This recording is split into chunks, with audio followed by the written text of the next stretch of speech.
is important to the church afterwards. The wisdom that people share with us when they share their prayers, the wisdom in people who just serve silently, not without asking for recognition. There's so much wisdom if we're just open to hearing it, seeing it.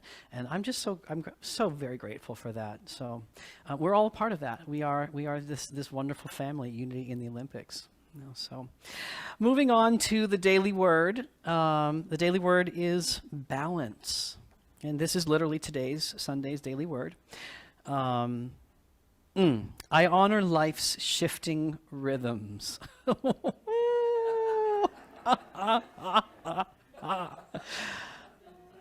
I honor life's shifting rhythms. Okay, I'm going to read. With a lance, right? Oh, yes, or yeah. Sometimes trying to balance my schedule, meet my obligations, and even find time for the things I enjoy can leave me scrambling to figure out how to fit it all in. Okay, that's my week encapsulated right there, okay? Today, I take my cue from nature and notice the rhythm of the seasons and the tides, the cycles of growth, and the order that underlies all things. I appreciate how seamlessly the natural world balances itself and restores itself to harmony. We're certainly experiencing that right now in this change of seasons, right? The wind, the rain, it's all in the balance, though. And boy, if we step back, we can learn that it's just going to continue around, right? This gift of harmony and balance lives in me. I'm just going to pause for a second because I just had this conversation with Danita, right? We were just talking right before the service about living in the desert where it's all sun, or being here where you're starting to feel like, where was fall? We went from summer, and we're talking about she spent many years in New Mexico, right? Before you came back here, and how when you live in this, I live in Palm Springs, California, and it's all sun. There's not a lot of balance there. There's a lot of sun and not a lot of rain, and sometimes this kind of balance brings us back into just a more peaceful place. So we're not all on one side. So this gift of harmony and balance lives in me. I honor myself when I flow with it instead of forcing my will upon it. I listen to my body's many signals. I rest when I'm tired. I eat when I'm hungry. And I socialize or seek solitude as I need to. As I care for myself, I find balance. I don't often quote and with the biblical scripture, sometimes it applies, sometimes it distracts for me. This one, this is from Ecclesiastes, for there is nothing better for people under the sun than to eat and drink and enjoy themselves. Ecclesiastes 8:15. That one I resonate with.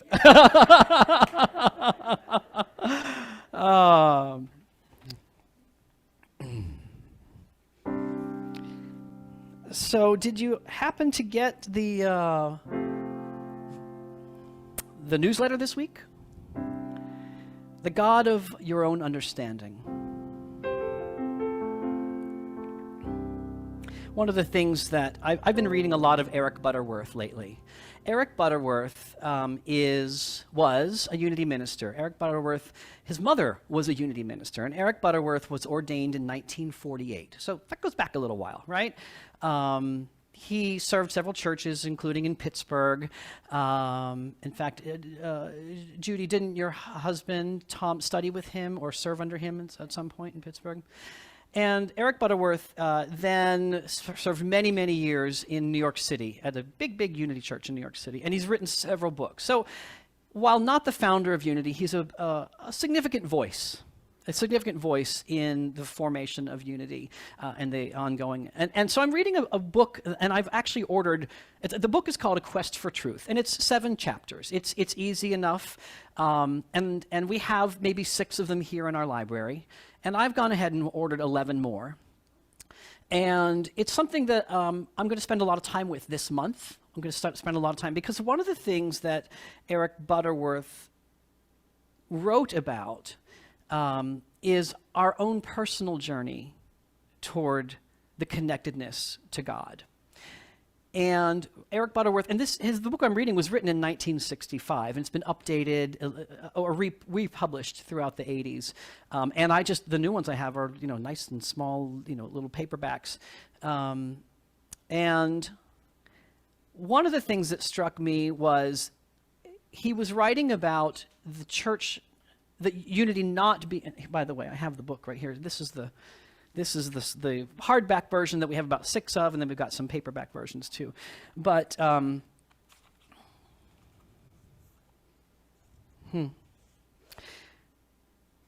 one of the greatest challenges facing humankind today is the challenge to traditional religion to find a present-day faith that corresponds with present-day needs.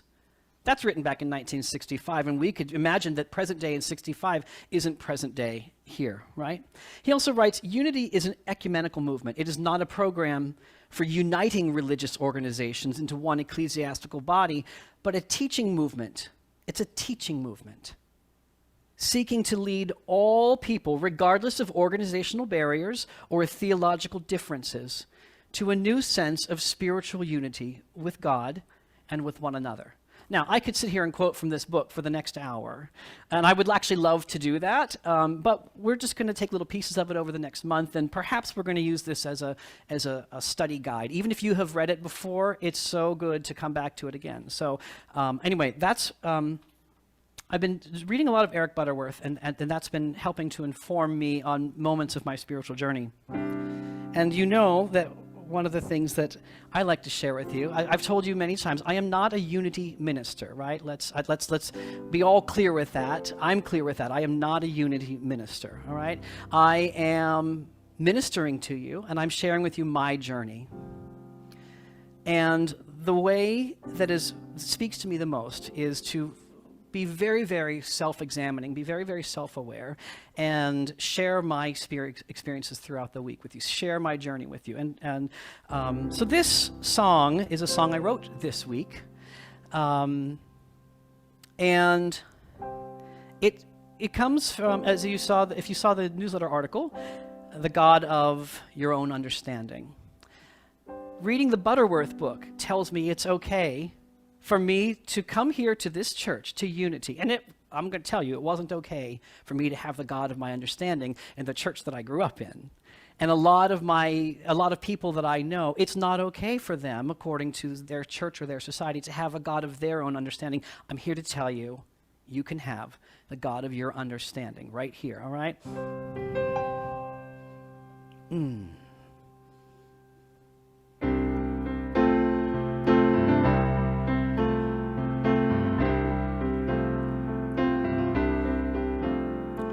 If I believe this, and I believe that, and mindlessly follow along, if I recite this, and if I recite that, they tell me that I can belong.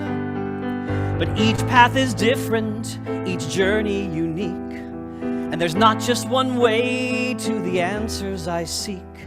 What's true for another cannot be denied, but that doesn't make it my truth here inside.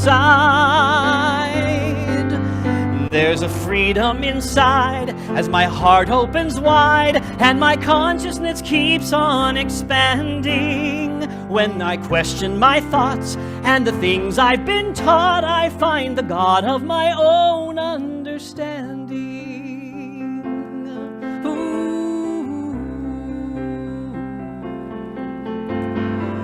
Down through the ages, the saints and the sages have told us just what to believe. And on rare occasion, a gentle persuasion can bring a new thought to perceive.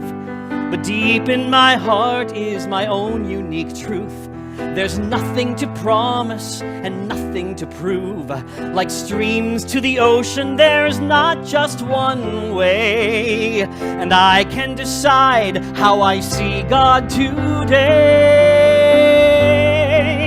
There's a freedom inside as our hearts open wide and our consciousness keeps on expanding. When we question our thoughts and the things we've been taught, we'll find the God of our own understanding. Maybe it's already working for you the way you've been taught in the past. Maybe the answers are certain and true to the questions you've already asked.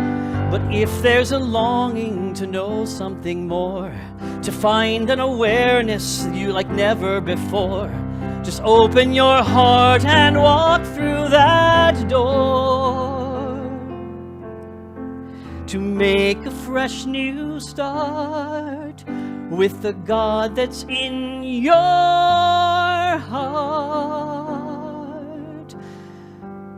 There's a freedom inside as our hearts open wide and our consciousness keeps on expanding. When we question our thoughts and the things we've been taught, we'll find the God of our own understanding. When my mind is unsealed and my truth is revealed, I'll find the God of my own understanding.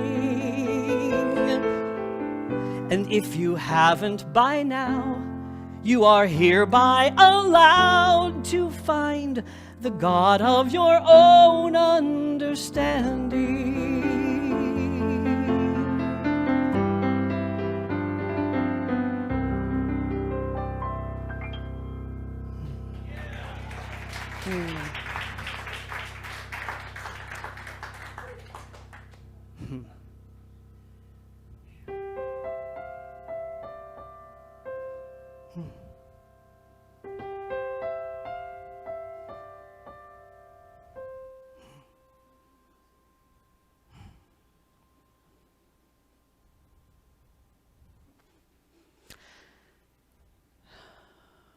All right.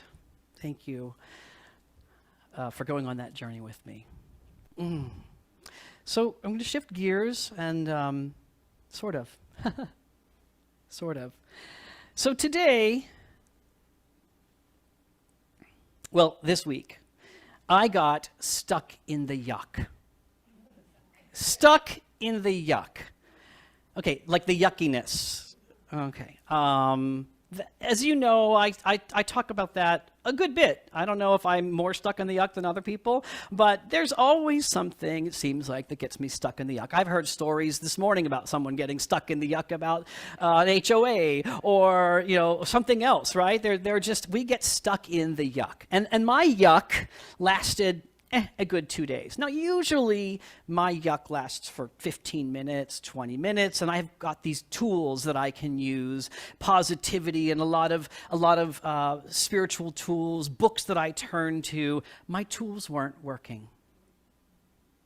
My tools weren't working, my yuck. And quite honestly, my yuck this week was pretty inconsequential. I had ordered some things that didn't come in on time. Oh, that makes me crazy, right? I'm like, who didn't do their job and why is my stuff not here, right? So, but then I go deeper and I say, well, the yuck isn't about the stuff not being here. It's not about the books not arriving in time, or I ordered a piano for a new piano for myself, and it's a digital keyboard and it's not here. And I really wanted it to be here. And it's not here, but it's not about that. My yuck wasn't really about these things. It was about me being upset about these things and not really being able. So swirl. You know, like, we were supposed to get an hour of extra sleep last night, right? You know, I knew going into this, I was like, no, it's not going to be an extra hour of sleep. It's going to be an extra hour of lying in my bed, tossing and turning with my mind reeling about all the things that I'm supposed to be doing. Like, that was what I was envisioning. I said to a friend, I said, I can't seem to get out of this. My tools aren't working. What do I do? And my friend, she says, well, what I do is I go to a place of gratitude. I go to a place of being grateful for things. And that gives her a sense of peace. And I said, of course, right? This is one of the tools. And look, we've heard it even before my world of unity. I remember being told, you know, count your blessings, right? And there's even songs written, count your blessings. So I did that. I went into this place of gratitude, and it was really great for 2.5 minutes.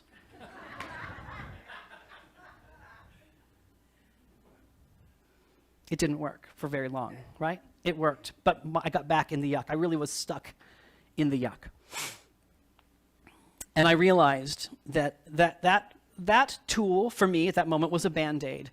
I think a lot of us understand the difference between Western traditional medicine and holistic medicine, right? And one treats the symptoms and one treats the source.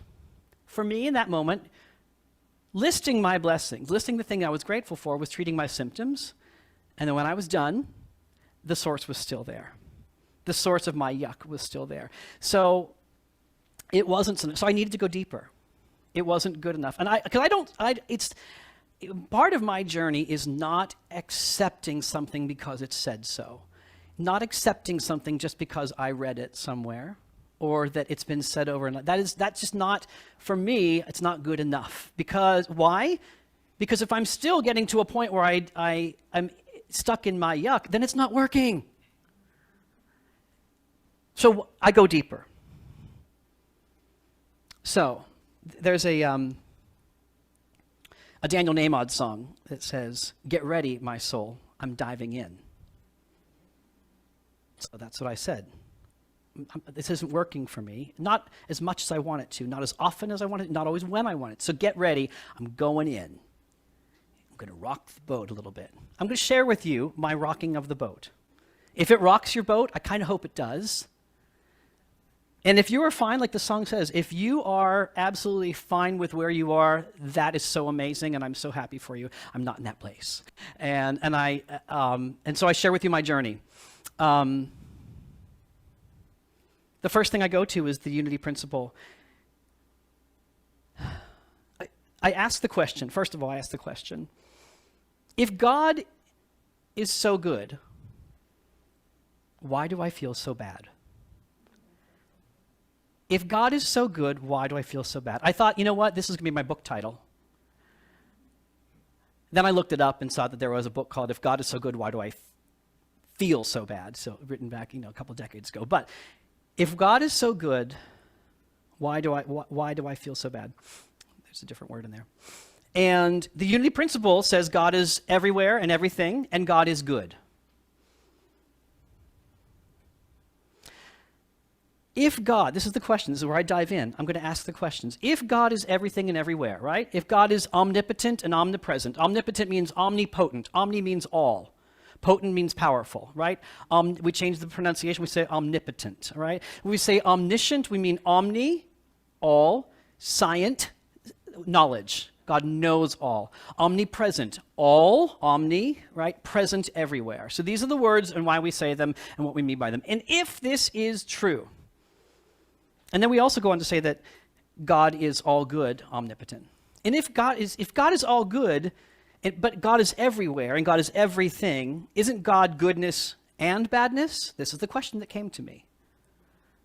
Because bad exists, right? At least to me, bad exists. Death of a loved one, especially out of chronological order.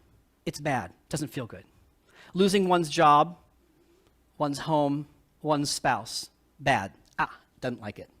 People lying to us, people disappointing us, being rude, feeling depressed. These are bad things, right? Feeling anger or resentment. Or what about bad weather or bad restaurant service? The word bad, the concept, the feeling of bad does exist. So my question is, if God is only goodness, well, what's this? Because if God is also everything, then what's this? Isn't God the badness part too? These are questions that I had to ask myself. I'd go deeper and deeper. Where is God in all of this? So is the problem with my definition of God, or the definition of God, or is the problem with my definition of good and bad? Okay, walk with me, right? Let's go further. Let's keep asking the questions, even if they're uncomfortable, right? First of all, what is God? Is it a being of force that is only God, good? And then what is good, and what determines what is good and what is bad? If I am a Seattle Seahawks fan, then the results of last week's game are good. Do we have any Seattle Seahawks fans? All right, so last Sunday, right? The Seahawks won, right? That's a good thing. If I am a Los Angeles Chargers fan, the results of the exact same game are bad, right? By the way, I am neither. I don't really follow football. But so there's those of us who it's neither good nor bad because it's neither one. But there are people who experience the exact same thing as good or bad, right? The elections are coming up on Tuesday, aren't they, the midterms? But we're gonna.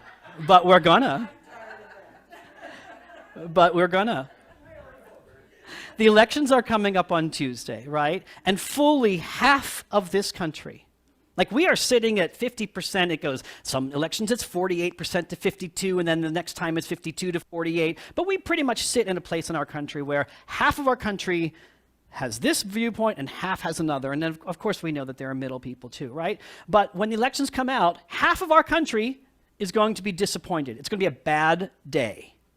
And half of our country, it's going to be a very, very good day. Same result, right? But just different viewpoints on that. So, again, I ask, what's good? What's bad? And who gets to determine? Someone told me this week how wonderful it is that we're finally getting rain here. I don't have that. I don't share that feeling. I can tell you it's too rainy for me. It's cold and rainy, and people say it's wonderful, and that's good because for them it's, the ground was dry and we need more rain and the wells are running dry. And that's not my perception.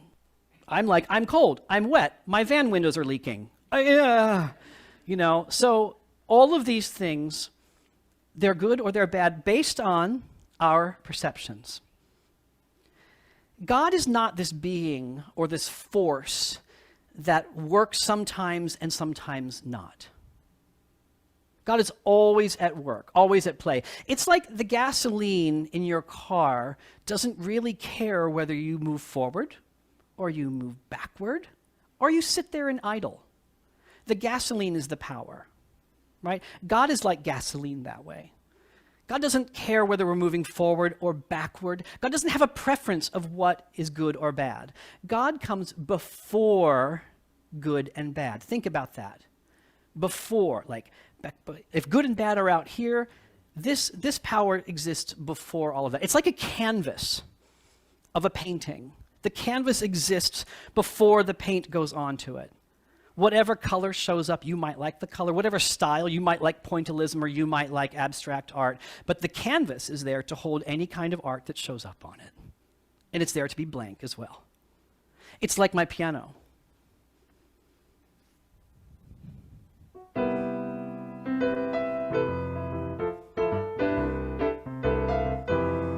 You might like jazz. You might like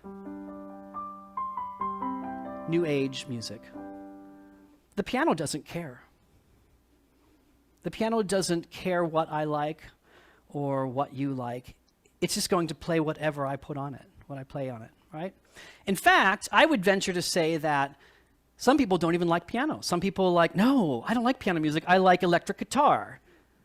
And so really music, if we step back and say music doesn't care, music just is.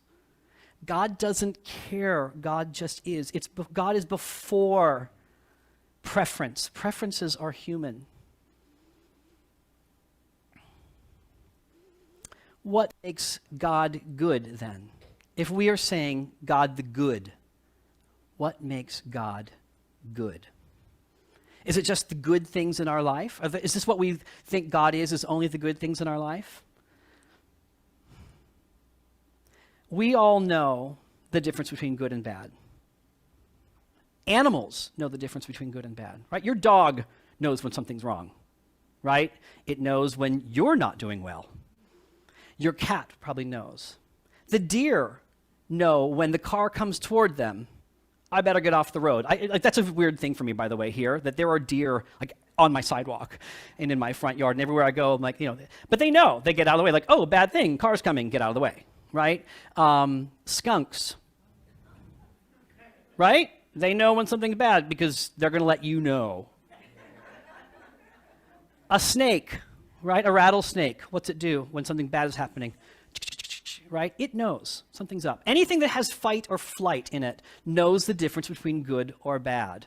A bear. There was a story, news story, of course they're happening all the time, but there was a news story just the other day, this woman in Vermont, she let out her Shih Tzu. I love that word, by the way. Well, I'll just say that. Her Shih Tzu. She let out her Shih Tzu on the front porch of her condo. She's not living out in the middle of nowhere. She's living in a condo. She opens the door. The Shih Tzu goes running out. And what does it do? It chases a bear cub up the tree. All right? Mama bear appears from nowhere and says, "Hey, woman," and attacks the woman, right? The woman, she lives. I wouldn't tell you the story if she didn't, because no, I don't know. I just won't.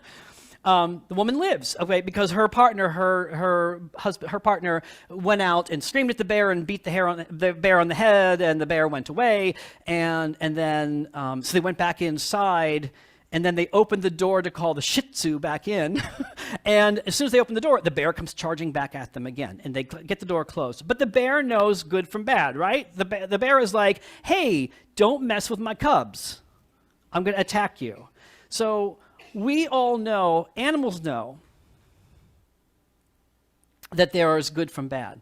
So we don't have to, I don't think, my part of this journey is I don't have to apologize for knowing good from bad. Right? It's a part of what is there in our experience as humans and as animals. And if I want to think only positive thoughts, I'm putting a Band-Aid on it. I need to go deeper. I need to find the source. What is my suffering about? What am I not liking about this bad stuff? There are things that almost no way you spin it are unappealing. It's bad when you can't pay the rent and you get an eviction notice, right? I thought so at one point in my life. It's bad when your mom sends you to school without lunch money because there isn't 75 cents to give you, right? I thought so. So did the speaker there. It's bad when a distracted driver crosses the center line and crashes into your dad's car, killing him. I thought so.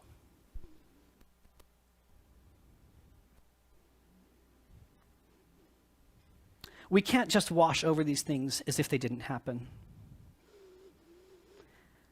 But when we label them good or bad, even legitimately, when they are good or bad, we are the ones who suffer and we are the ones who are hurting. It doesn't make the event itself inherently bad.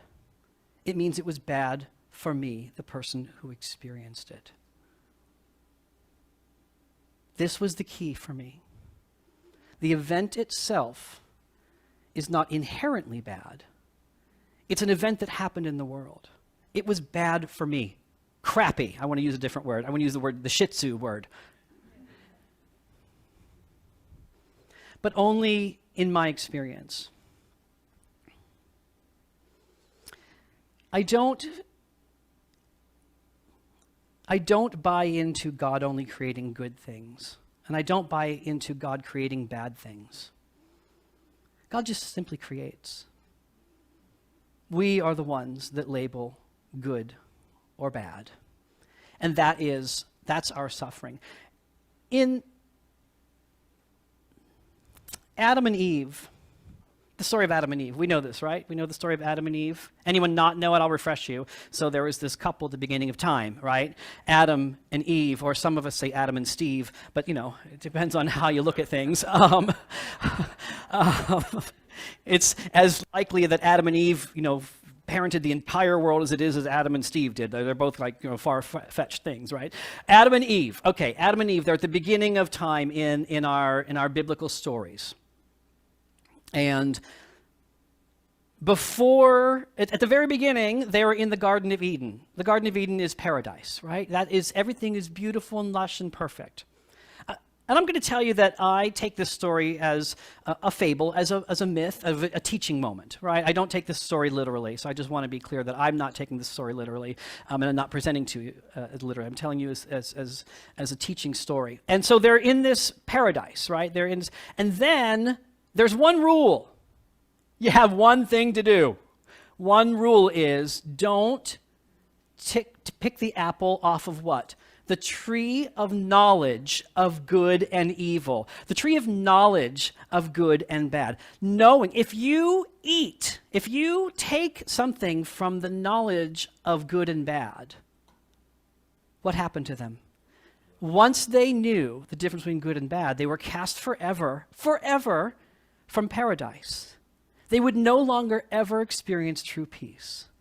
It's this, what I'm telling you, is in the very first book of the Bible. And that's not a book that I spend a lot of time. I have spent a lot of time with it, but it's not a book that I spend a lot of time with these days. But that story right there tells me so much. It's the knowledge of good and evil. It's the knowledge. So God existed, paradise exists on this side, the backside of good and evil, right? Before it even happened. And it's our knowledge as humans that cause us suffering. There's a great Indian philosopher and spiritual teacher who traveled the world for 50 years, teaching, sharing his knowledge, even though his knowledge was, it's hard to put into words, but he did his best as he traveled around and for 50 years. And people would follow him for 20 and 30 years, and they were still seeking, what is his message? What is the secret to life? And one day he says, I'm going to share with you the secret. I'm going to share with you my secret to understanding. People are getting quiet. Everyone's just really ready for this moment. Wow, it's been all these decades, and here he is going to share this moment. He said, this is my secret. I don't mind what happens.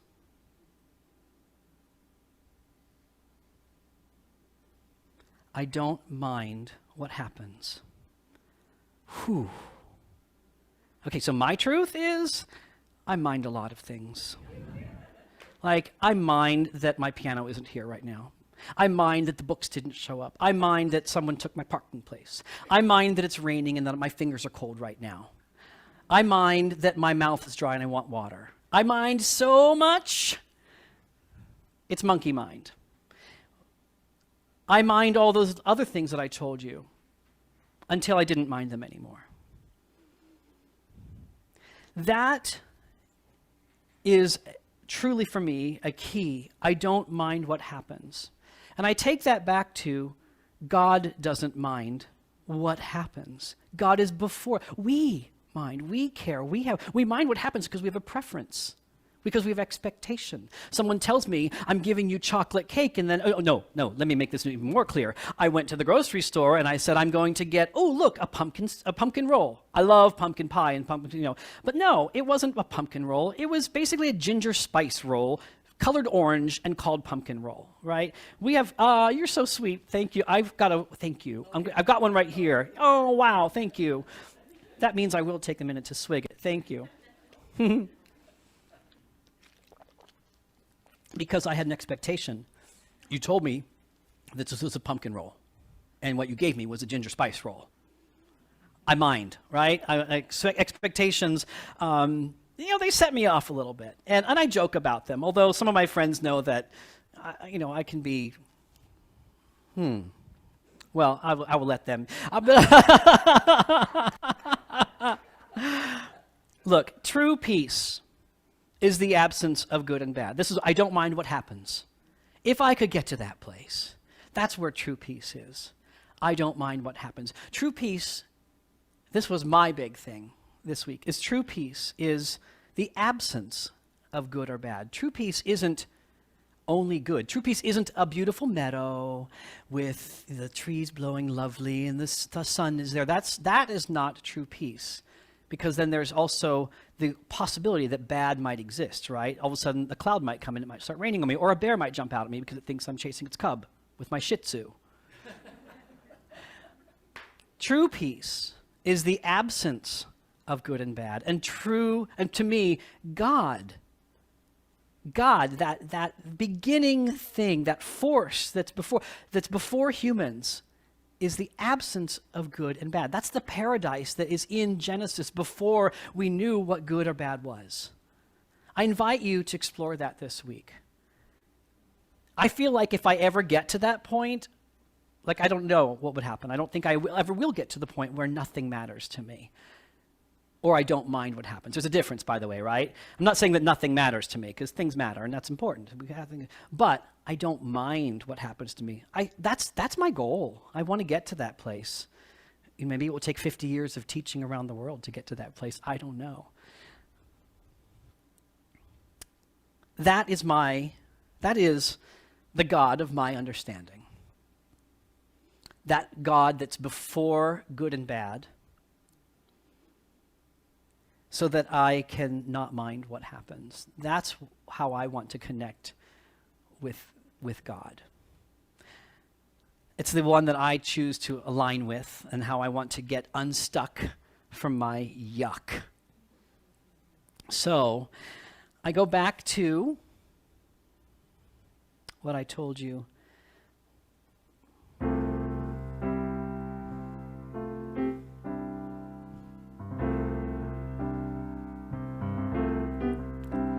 Get ready, my soul. I'm diving in. Get ready, my soul. I'm diving in to the deepest kind of love, to the sweetest kind of life. Get ready, my soul. Everything I've ever done,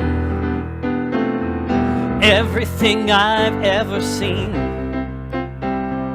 everything I've lost or won, everything I've ever dreamed has brought me here, to this present moment here, to a new beginning here. And I'm seeing life so clearly now. Get ready, my soul. I'm diving in. Get ready, my soul. I'm diving in to the deepest kind of love and the sweetest kind of life. Get ready, my soul. 'Cause here I go, deeper, deeper, deeper than I've ever been before. And here I go, closer, closer, closer to my sacred source. Yes, here I go, deeper, deeper, deeper than I've ever been before. And here I go, closer, closer, closer to my sacred source. Get ready, soul. We're diving in. Get ready, all you souls. We're diving in to the deepest kind of love and the sweetest kind of life. Get ready, get ready, get ready, I'm ready. Get ready, are you?